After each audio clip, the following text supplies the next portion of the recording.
সুপ্রিয় দর্শক, আপনাদেরকে স্বাগতম। যে জুলাই আগস্ট অভ্যুত্থানের ঘোষণাপত্রের মধ্য দিয়ে আওয়ামী লীগকে রাজনীতি থেকে অপ্রাসঙ্গিক করে দিচ্ছিল এই বৈষম্য বিরোধী ছাত্র আন্দোলন আর নাগরিক কমিটি ৭২-এর সংবিধানের কবর রচনা করে ফেলতেছিল। সেই জুলাই আগস্ট অভ্যুত্থানের ঘোষণাপত্র আখেরে আলোর মুখ দেখবে কিনা, এটা নিয়েই এখন সবচেয়ে বড় সংশয় তৈরি হয়েছে। আমার কাছে কেন জানি মনে হচ্ছে এই বৈষম্য বিরোধী ছাত্র আন্দোলন, নাগরিক কমিটি এক হয়ে আন্দোলন করেও তারা যেভাবে এই জুলাই আগস্ট বিপ্লব বা অভ্যুত্থানের ঘোষণাপত্র দিতে চাচ্ছে সেভাবে তারা দিতে পারবে না। তারা এখানেই আটকে যাবে, এখানেই থমকে যাবে। আওয়ামী লীগের রাজনীতিকে বাংলাদেশে অপ্রাসঙ্গিক করা তো দূরের কথা, নিজেরাই অপ্রাসঙ্গিক হয়ে যাবে। ৭২-এর সংবিধানে তারা একটি কলমের খোঁচা পর্যন্ত দিতে পারবে না বলে এখন পর্যন্ত আমার মনে হচ্ছে। বৈষম্য বিরোধী ছাত্র আন্দোলনের সামনে দুটা পথ খোলা আছে, মানে এই সব বিষয়ের জন্য। হয় বিএনপির বিরুদ্ধে আন্দোলনে নামা, না হয় এতদিন ধরে যে ভয়ের কাছে নতজানু ছিল বিএনপি, সেই ক্ষমতাকে আবার কোনো না কোনোভাবে এনে বসিয়ে দেওয়া। ধরেন, মজার ছলে বললেও, ধরেন বৈষম্য বিরোধী ছাত্র আন্দোলন খুব রাগ করলো, সরকার বিএনপির উপর খুব রাগ করলো, কোনো না কোনোভাবে শেখ হাসিনাকে এনে আবার ক্ষমতায় বসিয়ে দিয়ে বলল যে দে বিএনপি এবার নামা শেখ হাসিনারে। এই ছাড়া বৈষম্য বিরোধী ছাত্র আন্দোলনের সামনে আপাতত তেমন কোনো পথ খোলা নেই। জুলাই আগস্ট অভ্যুত্থানের ঘোষণাপত্র তাদের মতো করে দেওয়ার জন্য ঐকমত্য তৈরি করে একইভাবে সংবিধান সংশোধন, পরিবর্তন, পরিমার্জন, পুনর্লিখন যেটাই বলেন, এটার জন্য তাদেরকে বিএনপির বিরুদ্ধে আন্দোলনের নামা অথবা আগের সেই দৈত্যকে ফিরিয়ে আনা ছাড়া এদের পক্ষে আসলে আর কোনোভাবেই সম্ভব নয়। কেন বলছি এই কথা? আমরা জানি যে বৈষম্য বিরোধী ছাত্র আন্দোলনের দাবির পরিপ্রেক্ষিতে, বিশেষ করে যারা এই অভ্যুত্থানটি করেছেন তাদের দাবির পরিপ্রেক্ষিতে সরকার একটি সর্বদলীয় বৈঠক ডেকেছে, যেখানে তারা এই বিষয়ে একটা এই মানে সব দলের মতামত নিয়ে একটা জাতীয় ঐক্যের মতো করে, মানে অভ্যুত্থানে যেসব অংশীজন ছিল সবার ঐক্যের ভিত্তিতে একটা ঘোষণাপত্র তারা দেবে। আদতে কি ঐক্যে পৌঁছেছে এখন পর্যন্ত? ধরেন, সেখানে বৈঠক হইল, বৈষম্য বিরোধী ছাত্র আন্দোলন এই ঘোষণাপত্রের যে ড্রাফট সেটা তারা জানিয়েছে কি কি উল্লেখ থাকবে সেখানে, কিন্তু বের হয়ে বিএনপি এমন কথা বলল, বা বিএনপির যেই প্রতিনিধি উপস্থিত ছিলেন এমন কথা বলল, মনে হচ্ছে না যে কোনোভাবে এটা আলোর মুখ দেখবে। মানে বিএনপি এটা একবার থোড়াই কেয়ার করছে না, পাত্তাই দিচ্ছে না, এরকম। তো একটু জানি যে এই খসড়ায় কি রয়েছে। মানে তাদের খসড়ায় বাংলাদেশের স্বাধীনতা যুদ্ধ, তারপরে ৪৭ থেকে যে লড়াই সংগ্রামের ইতিহাস, সেগুলো সেগুলোর কথা তুলে ধরা হয়েছে। কোন প্রেক্ষাপটে দাঁড়িয়ে তারা এই অভ্যুত্থান করেছে সেটার কথা বলেছে।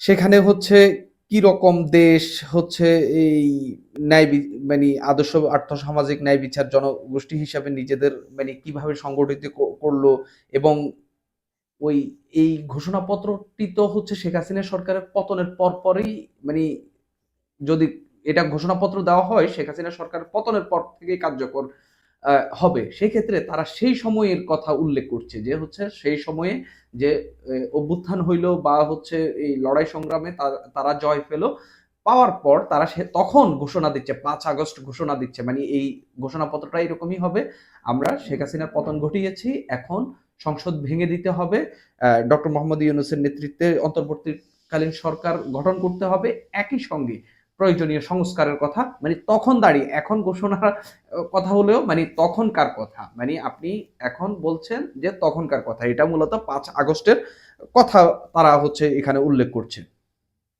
এখানে সবচেয়ে গুরুত্বপূর্ণ যে দুটি পয়েন্ট, আমরা ফ্যাসিবাদী ও স্বৈরাচারকে লালন করার দলিল ১৯৭২ সালের সংবিধান সংশোধন বা প্রয়োজনে বাতিল করার অভিপ্রায় ব্যক্ত করলাম।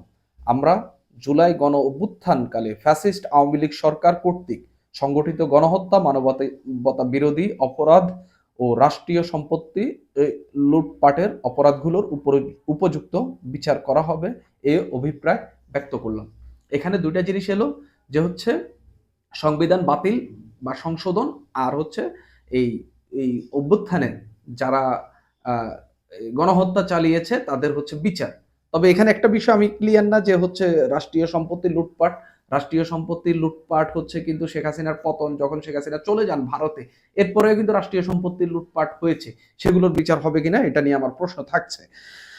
এই ঘোষণা প্রদান করলাম 1972 এবং 1/11 কালের রাজনৈতিক বন্দোবস্তের পরিবর্তন ঘটানোর জন্য আমাদের একটি নতুন জনতন্ত্র প্রয়োজন, যে রাষ্ট্রে সকল ধরনের নিপীড়ন, শোষণ ও বৈষম্যের অবসান ঘটাবে এবং তরুণ সমাজের প্রত্যাশাকে ধারণ করতে পারবে। আমরা এই অভিপ্রায় ব্যক্ত করলাম। অর্থাৎ তিনটা জিনিস, একটা হচ্ছে সংবিধান বাতিল সংশোধন, আর একটা হচ্ছে বিচার, গণহত্যার বিচার, মানে একদম মানে বড় করে ভাবলে আর কি, এই মানে তাদের কথাটার একদম বড় রূপ যেটি গণহত্যার বিচার, আর হচ্ছে নতুন রাজনৈতিক বন্দোবস্ত।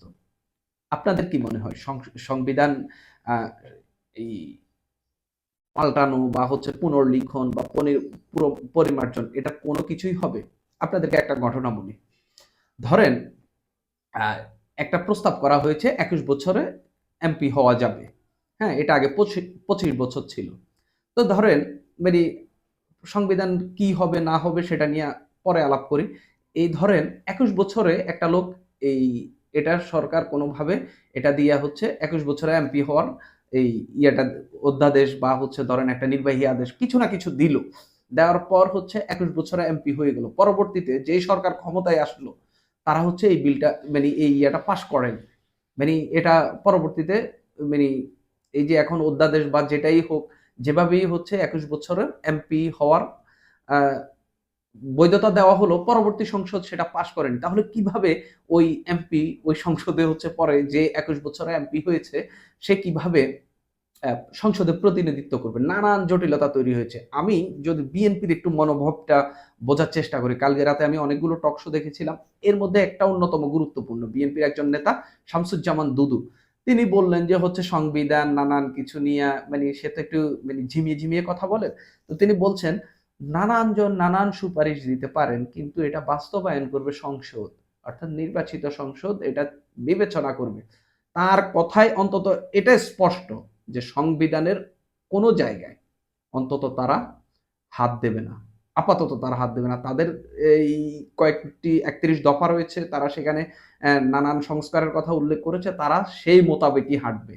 এই অধ্যাপক আলী রিয়াজের নেতৃত্বে যে সংবিধান সংস্কার কমিশন হয়েছে সেটাকেও হচ্ছে শামসুজ্জামান দুদু বলছেন যে তিনি তো বাংলাদেশের লোক না, তিনি বিদেশি লোক, তিনি কিভাবে হচ্ছে আমাদের দেশের সংবিধানের জন্য এত বড় পরিবর্তন।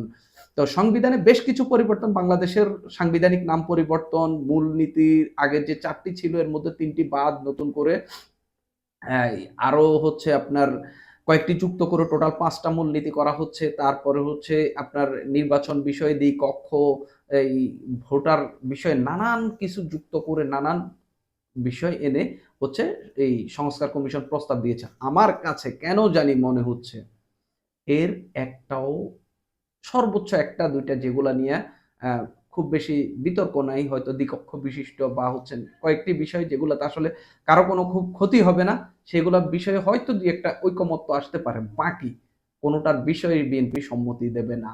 এটা মোটামুটি বিএনপির স্পষ্ট, মানে আমার কাছে মোটামুটি স্পষ্ট। এটার আরেকটা কারণ হচ্ছে এই যে জুলাই বিপ্লবের যে ঘোষণাপত্রে বৈঠকে বিএনপি আসবে কি আসবে না এটা নিয়ে যেদিন বৈঠক হবে এর ওই দিন সকাল থেকে যে একটি নাটক চলেছে, একবার আসবে না পরবর্তীতে আসলো, এটাতেও কিন্তু স্পষ্ট যে তাদের এটার প্রতি কি পরিমাণ অনীহা।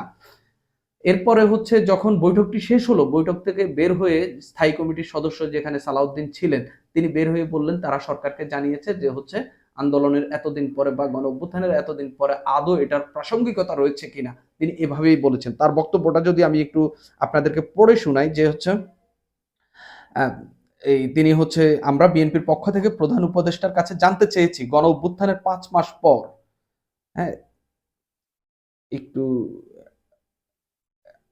গণ অভ্যুত্থানের 5 মাস পরে ঘোষণাপত্র প্রণয়নের আদৌ কোনো দরকার আছে কিনা, স্পষ্ট যে হচ্ছে এই ঘোষণাপত্রের আদৌ কোনো দরকার রয়েছে কিনা। আর বাকি যেগুলো হচ্ছে শেখ হাসিনা সরকারের বা হচ্ছে গণহত্যা যারা চালিয়েছেন তাদের বিচার, নানান বিষয় নিয়ে হয়তো বিএনপি তো আওয়ামী লীগের বিচার করবে, সেটা রাজনৈতিক কারণে হোক সৎ উদ্দেশ্যে হোক যে কোনো ভাবেই হোক করবে, কারণ তারাও আওয়ামী লীগকে নির্মূল করতে চায়। আর যেটার নতুন রাজনৈতিক বন্দোবস্ত সংবিধানে যদি আপনার এই এই মৌলিক যে পরিবর্তনের সুপারিশ করা হয়েছে সেগুলো যদি কিছু কিছু যদি পরিবর্তন করা যায়, সেক্ষেত্রে একটা নতুন রাজনৈতিক বন্দোবস্তের দিকে যাওয়া যাবে। কিন্তু সংবিধান যদি হচ্ছে আপনার এই সংশোধনগুলো না করা যায়, নতুন রাজনৈতিক বন্দোবস্তে কোনোভাবেই যাওয়া যাবে না। অর্থাৎ এগুলো একটি আরেকটি পরিপূরক। আমার কাছে কেন জানি মনে হচ্ছে দু একটি ছাড়া ঘোষণাপত্র, আমার কাছে কেন জানি মনে হচ্ছে ডিক্লারেশন হবে না। একই সঙ্গে সংবিধানে একেবারে ন্যূনতম মানে অপ্রয়োজনীয় দুই একটা পরিবর্তন ছাড়া খুব একটা বেশি পরিবর্তন হচ্ছে না। সেই ক্ষেত্রে বলা যায় বৈষম্য বিরোধী ছাত্র আন্দোলন যদি বড় কোনো ম্যাসিভ আন্দোলন না করতে পারে, বৈষম্য বিরোধী ছাত্র আন্দোলন যদি আবার নিজেদেরকে মাঠে না নামাতে পারে, তাহলে তারাই ধীরে ধীরে না একেবারে দ্রুত বাংলাদেশের রাজনীতি থেকে অপ্রাসঙ্গিক হয়ে যাবে। সুপ্রিয় দর্শক, আজ এই পর্যন্তই।